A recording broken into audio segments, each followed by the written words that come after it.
नमस्कार, मैं हूं सुमित अवस्थी, आपका सबसे भरोसेमंद साथी, और आप देख रहे हैं एनडीटीवी इंडिया, देश का सबसे भरोसेमंद न्यूज चैनल।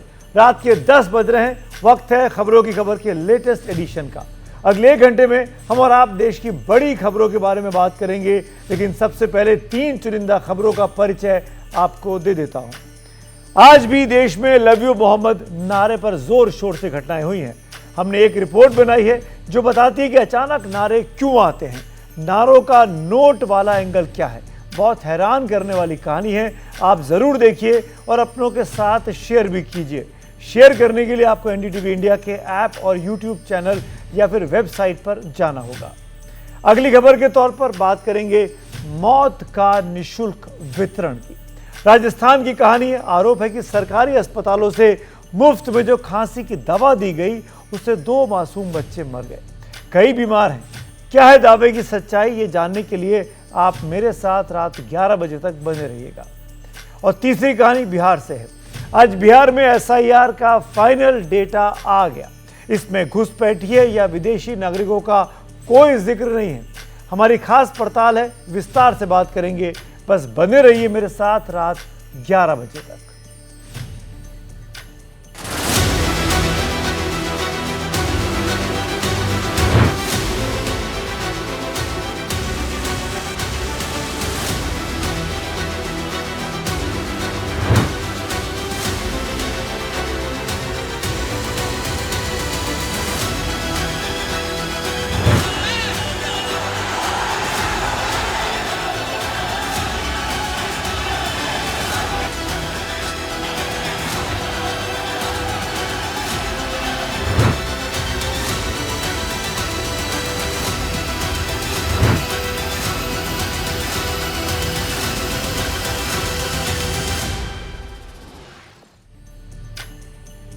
और ये बात करते हैं नारों की सीरीज की, जिनका सीजन कभी खत्म नहीं होता। एक जाता है तो दूसरा आ जाता है। इन्हीं नारों के सहारे नेता अपनी दुकानदारी चमकाते रहते हैं। आपकी टीवी स्क्रीन पर इस वक्त 5 तस्वीरें हैं। नारों का इस्तेमाल कर नेता कैसे अपनी राजनीति चमकाते हैं, कैसे दौलत बनाते हैं, इसकी पूरी कहानी इन्हीं 5 तस्वीरों में छिपी हुई है। दरअसल होता यह कि नेता विवादित नारे उछालते हैं। नेताओं के समर्थक वही नारे चौक चौराहों पर जोर शोर से दोहराते हैं, और जब किसी वजह से हालात बिगड़ जाते हैं तो कार्यकर्ता डंडे खाते हैं, लेकिन नेताजी संपत्ति बनाने में लगे रहते हैं। वक्त बदलता है, किरदार बदल जाते हैं, कई बार नारे भी बदलते हैं, लेकिन विवादित नारे उछालकर दौलत बनाने का सिस्टम नहीं बदलता। ये सिलसिला बरसों से इसी तरीके से चलता आ रहा है और अब भी यही हो रहा है। कुल मिलाकर हमारे कहने का मतलब यह है कि पैसे नेताजी बनाएं, लेकिन डंडे समर्थक खाएं। सारा माल नेताजी बटोरें और एक्शन समर्थक झेलें।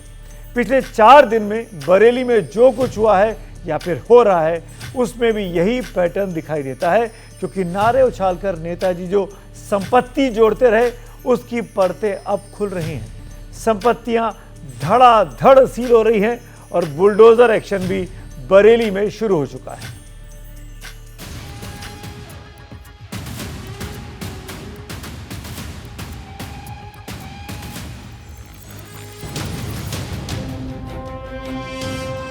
जिस बरेली को तौकीर रजा का गढ़ कहा जाता था, वहां बुलडोजर हरकत में आया तो दरो दीवार कांप उठी। पहला प्रहार, दूसरा प्रहार, तीसरा प्रहार, और खंभे के साथ दाहिनी तरफ लगा टिन का गेट धराशायी हो गया। अब बारी लेफ्ट गेट की थी। बुलडोजर ने उसे सिर्फ 2 प्रहार में जमींदोज कर दिया।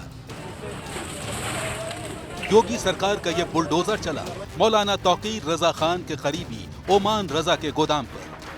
भारी पुलिस बंदोबस्त के बीच करीब 2 घंटे की इस कार्रवाई में तौकीर के करीबी का पूरा गोदाम मिट्टी में मिल गया। बुलडोजर की कार्रवाई होने के बाद में और बरेली में अभी इस तरीके के और सारी कार्रवाई जो है वो हो सकती है, क्योंकि लगातार तौकीर रजा के जो करीबी हैं उनकी संपत्तियां सील हो रही हैं, उनकी गिरफ्तारी हो रही है। तो ऐसे में अब अगला कदम सरकार का यही है कि बुलडोजर की जो कार्रवाई है उसको किया जाए, ताकि फिर इस तरीके की घटना करने से पहले 1000 बार कोई सोचे। जिस ओमान रजा के गोदाम पर यह बुलडोजर चला है वो तौकीर रजा का बेहद करीबी है।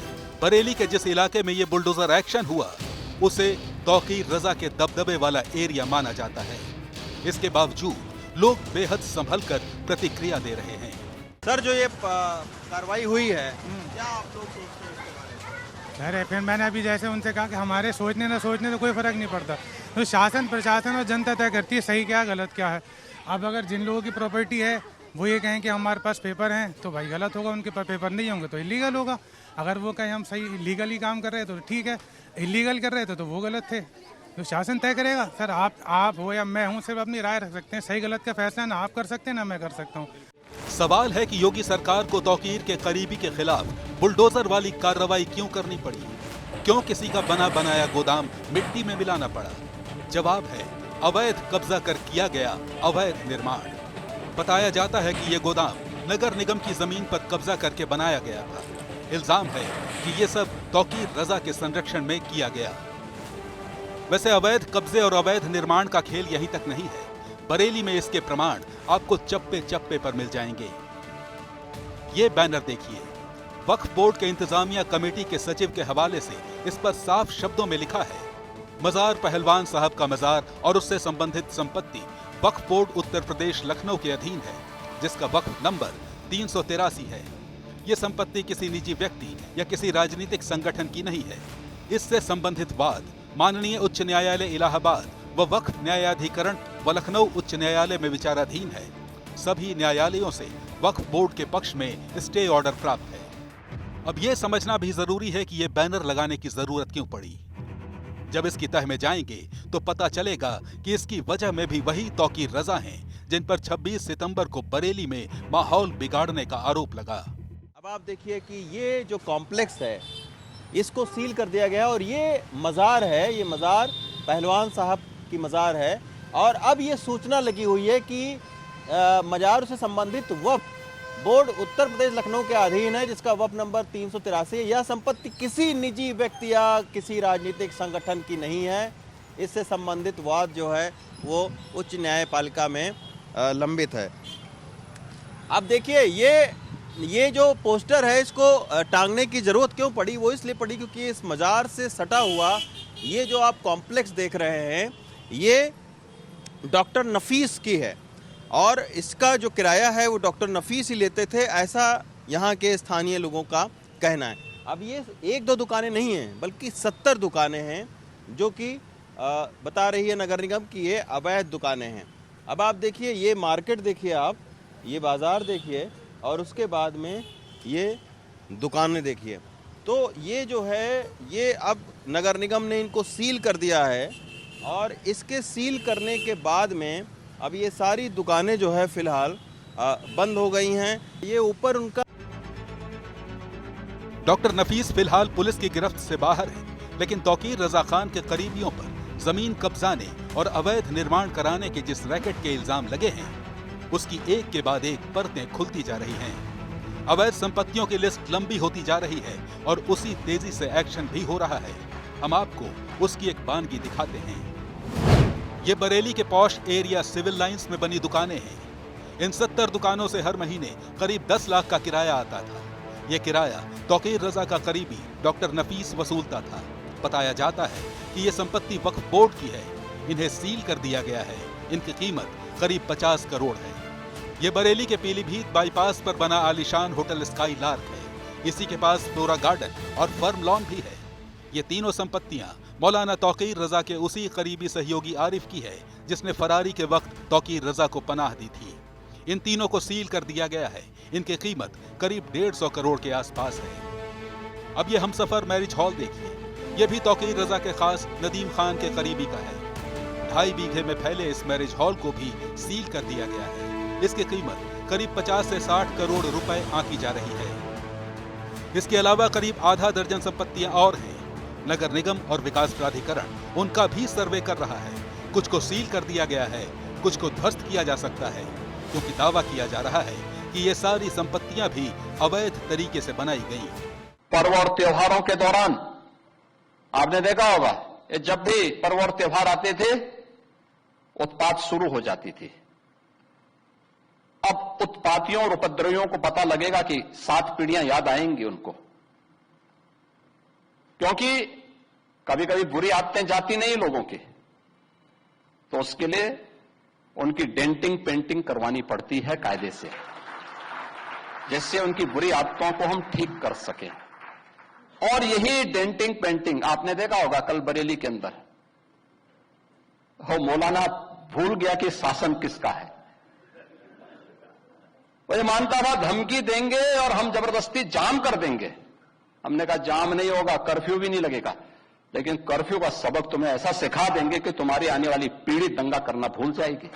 मुख्यमंत्री योगी आदित्यनाथ ने यह बयान 27 सितंबर को लखनऊ में दिया था, यानी ठीक उसके अगले दिन जब बरेली में आई लव मोहम्मद के नारे के बहाने माहौल खराब करने की कोशिश की गई थी। योगी ने उसी दिन भरी सभा में बुलडोजर महात्मा का भी जिक्र किया था। जो जाति के नाम पर भड़काते हैं भावनाओं को, परिवार के नाम पर दोहन करते हैं, इन्हीं के लिए हम लोगों ने बुलडोजर बनाया था, इन्हीं के लिए बनाया था। ये लोग उन परजीवी की तरह हैं जो झूठे नारों से समाज को गुमराह करते हैं। उत्तर प्रदेश के मुख्यमंत्री योगी आदित्यनाथ ने यह भी साफ कर दिया था कि जो लोग नारे उछालकर दौलत हथियाने का धंधा करते आए हैं, सरकार उनका हिसाब किताब करने का मूड बना चुकी है। जिस तौकीर रजा खान पर बरेली में बवाल की साजिश का इल्जाम है, वो गिरफ्तार हो चुके हैं। तौकीर रजा खान के करीबी आरिफ को गिरफ्तार किया जा चुका है। तौकीर रजा खान के करीबी बिल्डर फरहत को भी गिरफ्तार किया जा चुका है। तौकीर रजा के करीबी डॉक्टर नफीस के सिर पर भी गिरफ्तारी की तलवार लटक रही है। जिस नदीम खान को तौकीर रजा का दाया हाथ बताया जाता था, वो भी सलाखों के पीछे पहुंच चुका है। तौकीर रजा खान के गिरफ्तार हो चुके करीबियों की तादाद 20 को पार कर चुकी है। माना जा रहा है कि ये आंकड़ा अभी और बढ़ सकता है। नदीम खान की जो गिरफ्तारी हुई है, उसकी क्या भूमिका थी, क्या चीज़ बरामद की गई है उसके पास से में? नदीम खान जो एक प्रमुख साजिश करता था इस पूरे प्रकरण में, और उसके पूरे प्रकरण के दौरान बहुत महत्वपूर्ण भूमिका रही है, उसको आज हम लोगों ने गिरफ्तार किया है। उसके पास से एक वायरलेस सेट पुलिस का लूटा हुआ वो बरामद हुआ है, और इससे इसका जो मोबाइल है उसको भी हम लोगों ने जब्त किया है। इससे बहुत विस्तृत रूप से हमारी टीम ने पूछताछ की है। इसने ये एक्सेप्ट किया है कि एक रात पहले, घटना से एक रात पहले एक अपील जारी हुई थी, जिसमें नदीम खान और डॉक्टर नफीस, इन 2 लोगों के सिग्नेचर थे।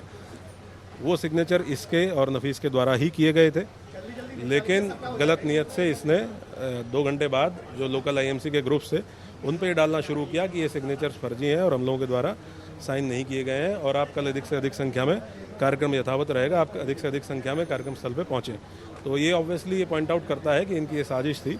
अब आपको all India Muslim personal law board का एक बयान दिखाते हैं, क्योंकि मुस्लिम पर्सनल लॉ बोर्ड ने मौलाना तौकीर रजा के खिलाफ हो रही कार्रवाई पर विरोध जताने के लिए चिट्ठी जारी की है। इसकी पहली ही लाइन कहती है, all India Muslim personal law board मौलाना तौकीर रजा खान समेत हुई कई लोगों की गिरफ्तारी, धमकाने वाले अंदाज में दिया गया मुख्यमंत्री योगी आदित्यनाथ का बयान और पुलिस के भेदभावपूर्ण रवैये का विरोध करती है। तौकीर रजा खान बरेलवी मुसलमानों के हितों की दुहाई देकर all India Muslim personal law board से नाता तोड़ चुके हैं। All India Muslim personal law board जदीद के नाम से अलग संगठन बना चुके हैं, लेकिन उनके खिलाफ हो रहे एक्शन पर मुस्लिम पर्सनल लॉ बोर्ड को पीड़ा हो रही है। कुछ इसी तरह की पीड़ा all India Muslim personal law board के प्रवक्ता और इस्लाम के जानकार मौलाना खलीलुर रहमान सज्जाद नोमानी को भी हो रही है। बहुत दिन तक आम लोग सूरत हाल को तमाशाई बनकर नहीं देखा करते। एक वक्त आता है कि कोई चिंगारी भड़क जाती है और फिर आवाम तंग आमद बजंग आमद का ऐलान करते हुए मैदान में कूद जाते हैं, मारे जाते हैं, गोलियां खाते हैं, बम से उड़ाए जाते हैं, जेलों में ठूसे जाते हैं। लेकिन आवाम एक वक्त आता है कि ये सब बर्दाश्त कर लेते हैं, लेकिन स्टेटस को बर्दाश्त नहीं करते, तब्दीली चाहते हैं। तो सवाल है कि मौलाना सज्जाद नोमानी कहना क्या चाहते हैं? वो किस चिंगारी की बात कर रहे हैं? वो किस तब्दीली का जिक्र कर रहे हैं? अपनी बातों के बारे में मौलाना बेहतर बता सकते हैं, लेकिन योगी सरकार ने अपने इंटेंशन पूरी तरह क्लियर कर दिए हैं। नारों की आड़ में लोगों को गुमराह करके जो लोग मुनाफे की दुकान चला रहे हैं, उनका शटर डाउन होना तय है।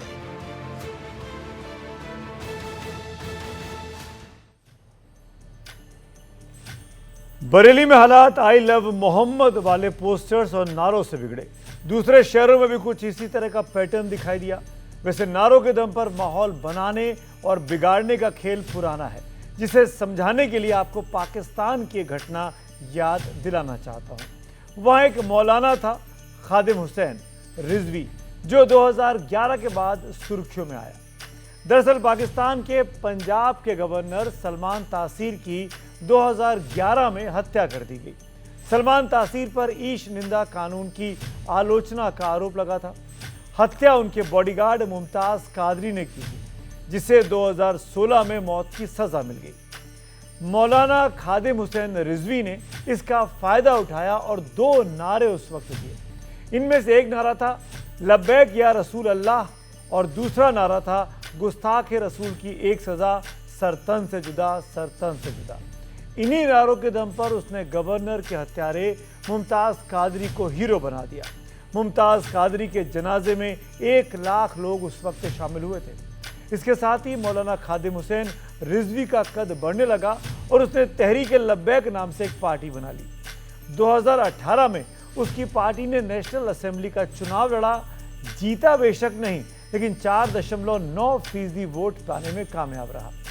ताकत और रसूख बढ़ाने में भड़काऊ नारों का इस्तेमाल कैसे किया जा सकता है, मौलाना खादिम हुसैन रिजवी इसका प्रमाण है।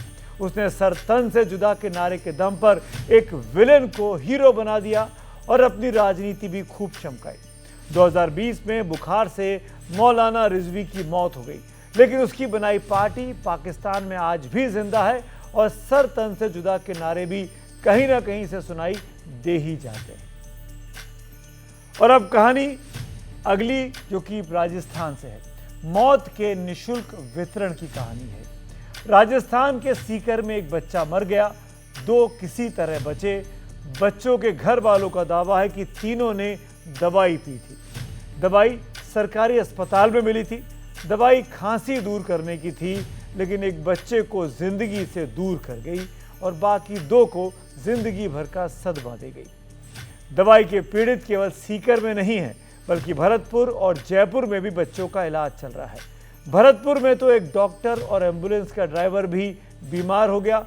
डॉक्टर और ड्राइवर ने दवाई पी क्योंकि उनके पास कुछ लोग आए, दवाई से बच्चों के बीमार पड़ने का दावा किया। डॉक्टर ने उन्हें दवाई की क्वालिटी की गारंटी देने के लिए खुद दवाई पी ली और बीमार पड़ गया। एनडीटीवी इंडिया ने इस पूरे मामले में दावे और सच्चाई की तहकीकात की है। खांसी की दवा जान की दुश्मन है या फिर इसके पीछे कोई और ही कारण है? दवा नकली है, दवा की सप्लाई में धांधली है या फिर गलत मरीज को दवा दे दी गई है? हर सवाल का जवाब खोजने की कोशिश की है, क्योंकि हर घर में खांसी की दवा रखी है। कुछ दिन पहले अफ्रीका के कुछ देशों में खांसी की दवा पीने से बच्चे बीमार पड़े थे, मौत भी हुई थी। तब उन देशों ने दावा किया था कि खांसी की दवा भारत से बनकर अफ्रीका पहुंची थी। तो मामला गंभीर है।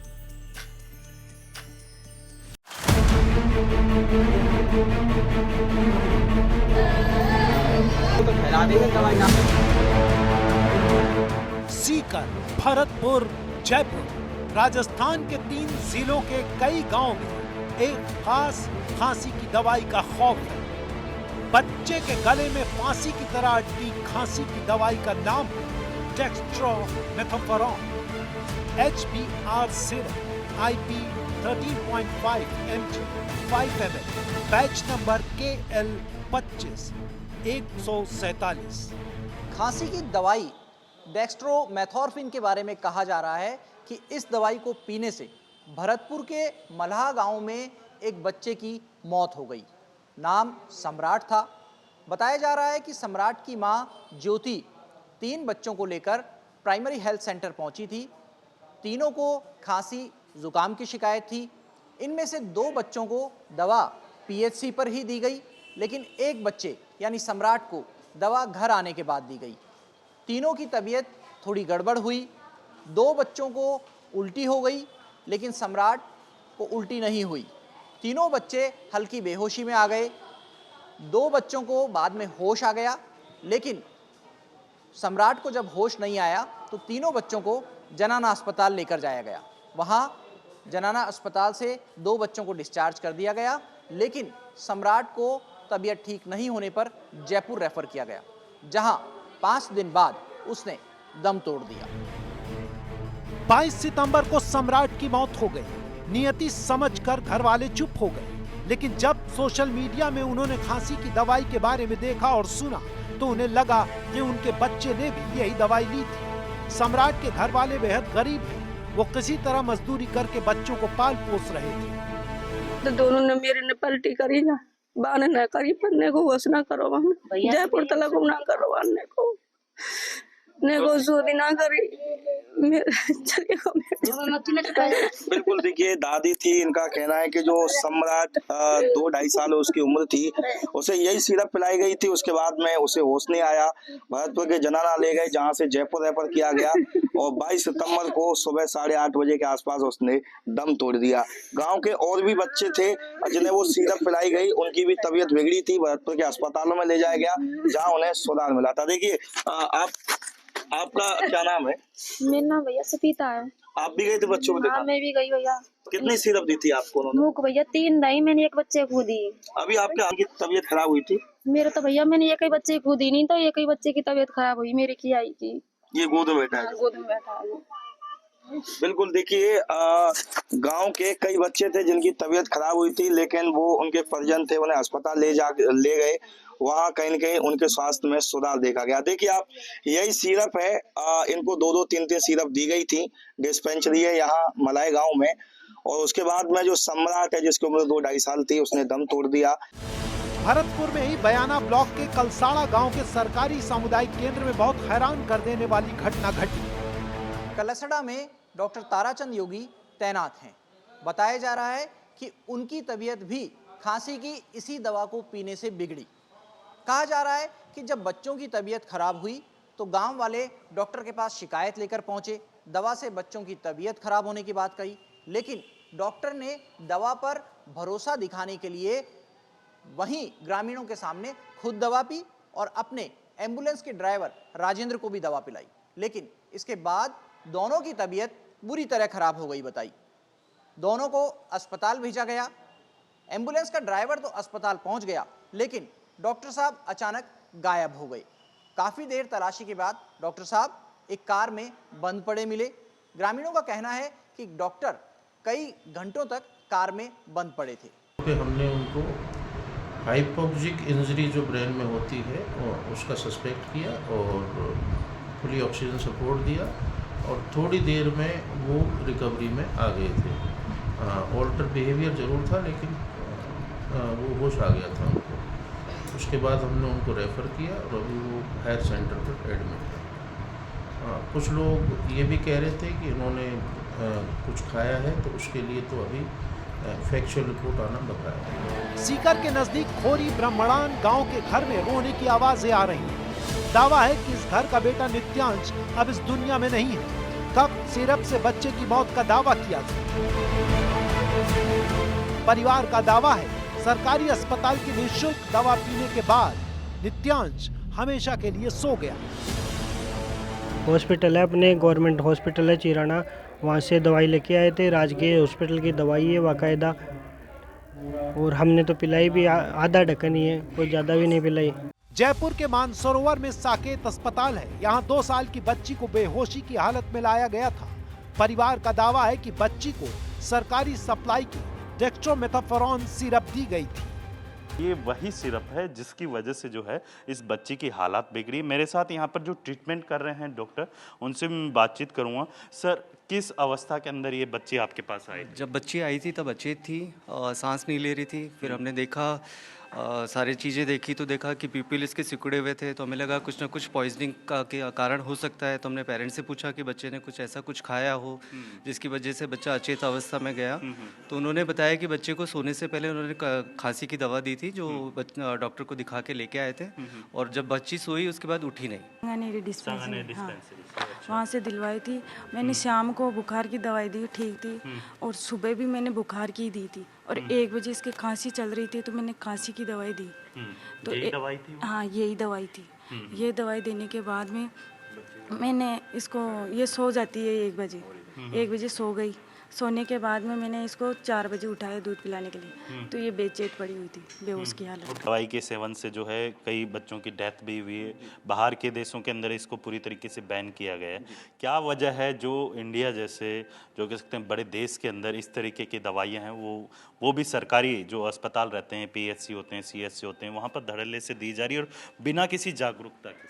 देखिए, ये दवा ऐसा नहीं है कि पूरी तरह बैन है, लेकिन 4 साल से छोटे बच्चों में थोड़ा सा सुरक्षित तरीके से हमें इस्तेमाल करना चाहिए, क्योंकि ये दवा ब्रेन की थोड़ी सी एक्टिविटी को कम करती है, तो हमें डोजेस का ध्यान रखना होता है। तो अभी हमें इसमें कारण जानना पड़ेगा कि इसी दवा की वजह से हुआ है कि दवा की डोज कितनी गई है, हमें अभी उसका कंफर्मेशन करना पड़ेगा, और जो सिरप में मात्रा है जो दवा की, वो भी हमें देखनी पड़ेगी, तभी हम बता सकेंगे कि एग्जैक्टली इसी दवा की वजह से हुआ।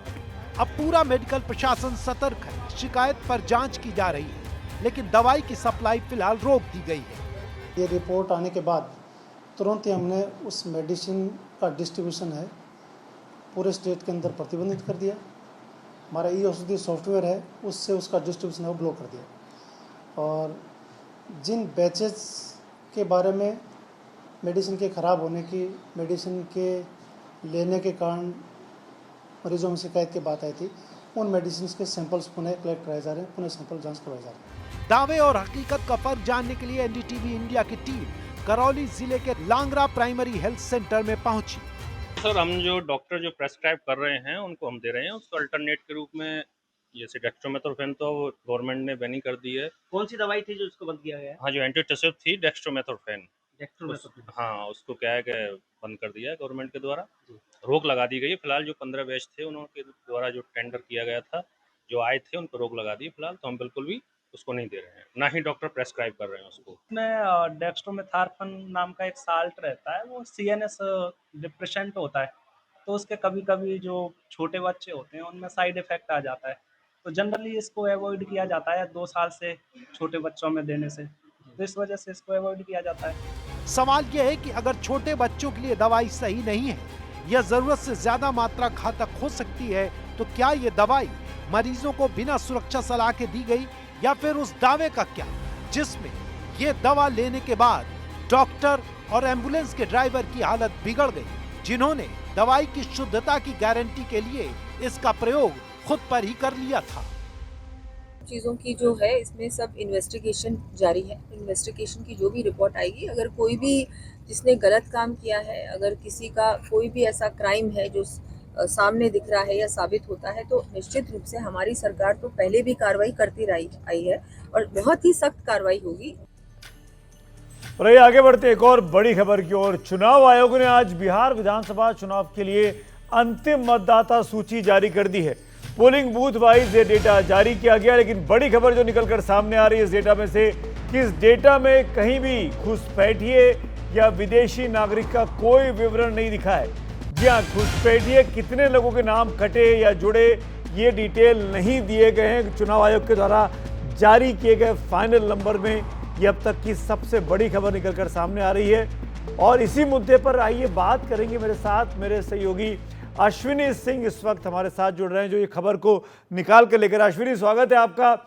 सबसे पहले आप ये बताइए कि आपके ये दावा जो है कि घुसपैठिए शब्द नहीं है, ये कहाँ से निकल कर आया? क्या डिटेल है आपके पास? कैसे आप ये साबित कर सकते हैं? चुनाव आयोग ने शुरू में कुछ कहा और आज जो डेटा आया उसमें आंकड़ा नहीं था। देखिए सर, जो आज सुप्रीम कोर्ट ने, जो चुनाव आयोग ने दावे आंकड़े जारी किए, उसमें बताया गया है कि पूरे बिहार में जो फाइनल इलेक्टोरल रोल पब्लिश हुआ है उसमें करीब 7.42 करोड़ जो वोटर्स हैं, वो फाइनल वोटर्स जो अगले आने वाले विधानसभा चुनाव में वोट करेंगे। लेकिन जब ड्राफ्ट रोल आया था 1 अगस्त को, तब उसमें कहा गया था कि 7.24 लाख करोड़ जो हैं वोटर्स हैं। इसका मतलब ये है कि चुनाव आयोग ने खुद कहा है कि उन्होंने 3.66 लाख का नाम इस लिस्ट से हटा दिया गया है, जिसमें उन्होंने ये बताया कि 2.17 लाख वो हैं जिन्होंने अपना नाम खुद काटने की अर्जी दी थी, और 1.5 लाख ऐसे लोग हैं जिनका नाम या तो दस्तावेज नहीं होने, या दूसरा कारण कहा गया कि वो लोग डॉक्यूमेंट्स नहीं दे पाए, उनके डॉक्यूमेंट्स में कुछ कमी थी, इस वजह से उनका नाम काट दिया गया। सबसे बड़ा सवाल ये है कि आज जो इलेक्टोरल रोल जो डॉक्यूमेंट जारी किया गया चुनाव आयोग की तरफ से, जिसमें ये बताया गया था कि कितने लोग हैं इलेक्टोरल रोल फाइनल, उसमें इस बात का कहीं जिक्र नहीं है कि कितने घुसपैठिए हैं, कितने विदेशी नागरिक हैं, जबकि एसआईआर के जो ऑर्डर में ये कहा गया था कि एक बड़ी सी कारण जो एसआईआर करवाने का वो ये भी है कि देश में कई बड़ी संख्या में इलीगल इमिग्रेंट्स रह रहे हैं, तो उनका जो नाम है वो इलेक्टोरल रोल में, और उनको क्योंकि वो इलीगल इमिग्रेंट्स हैं, नागरिक नहीं भारत के, इसलिए उनका नाम हटाना ज़रूरी है। आप जो भी वोटर्स जो है वो अपना नाम जो है voters.eci.in की वेबसाइट पे जाके चेक कर सकते हैं।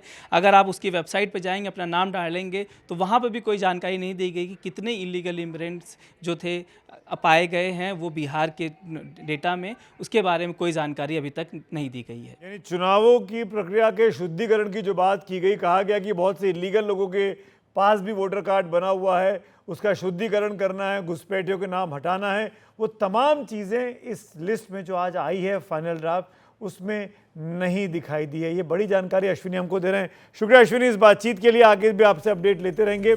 जो डेटा आज जारी किया गया है चुनाव आयोग की तरफ से, उसकी 10 बड़ी बातें मैं आपको जल्दी से अब बता देता हूं, जिसका जिक्र अश्विनी भी आप कर रहे थे।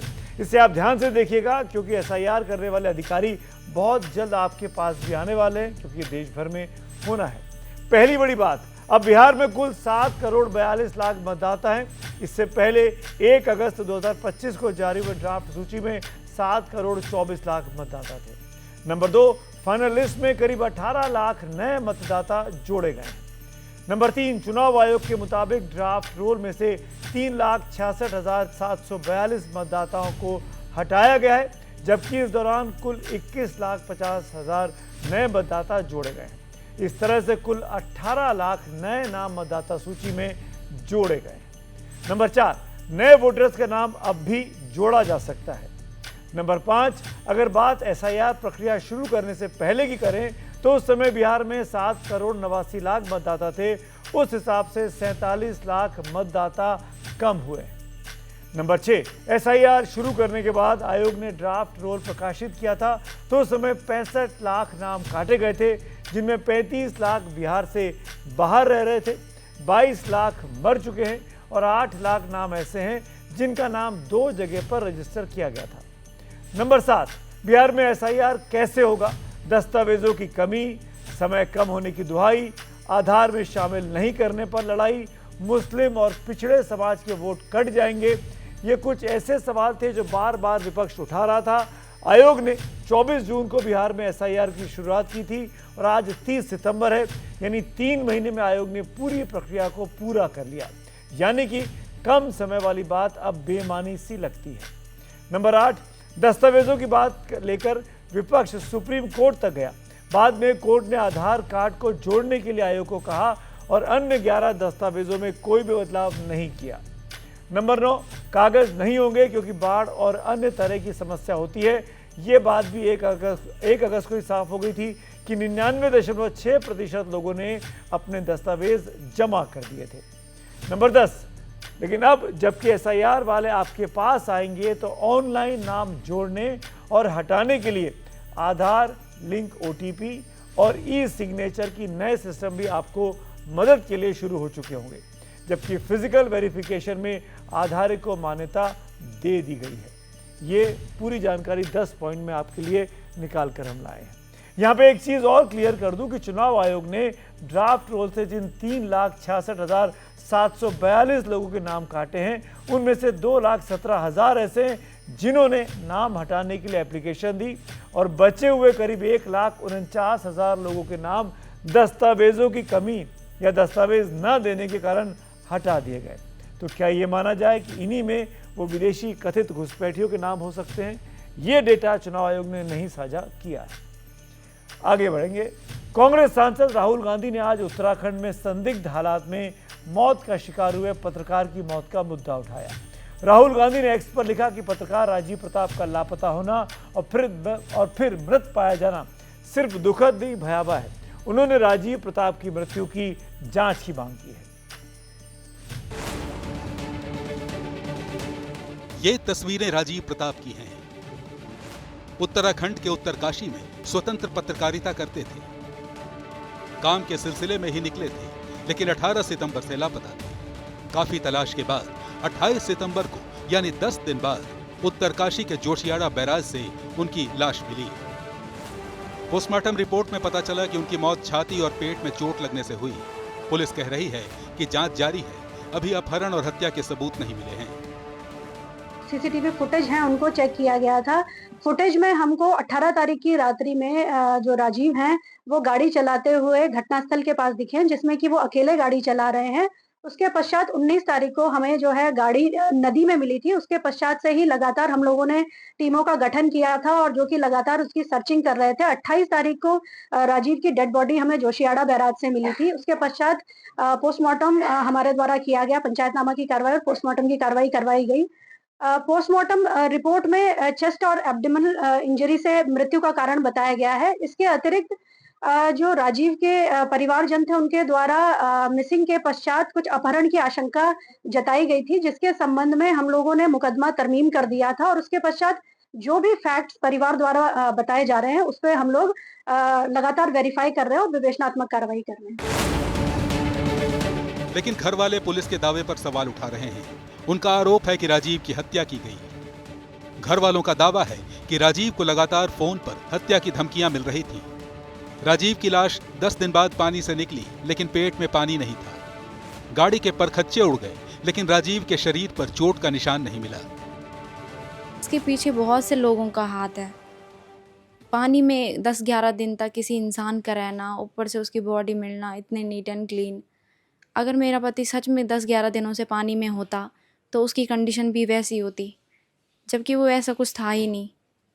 तो इसके पीछे मुझे लगता है कि बहुत बड़े लोगों का हाथ है और इसमें बहुत गहनता से जांच पड़ताल होनी चाहिए। मुझे बस अपने पति के लिए न्याय चाहिए और मैं इसमें सीबीआई जांच की मांग करती हूँ। मुझे लगता नहीं है कि ये सिर्फ एक दुर्घटना है, सड़क हादसा है। इसके पीछे कुछ मुझे संभावनाएं है कि संदिग्ध है मामला कुछ। जहाँ से गाड़ी गिरी है तो गाड़ी जैसे बता रहे हैं कि गाड़ी बैक करते हुए गिरी है, तो बैक करते हुए जब गाड़ी गिरी है तो वो आगे चेस्ट पे पहला इम्पैक्ट चेस्ट पे कैसे पड़ सकता है? बोल रहे हैं स्टेयरिंग पे चेस्ट लगी है।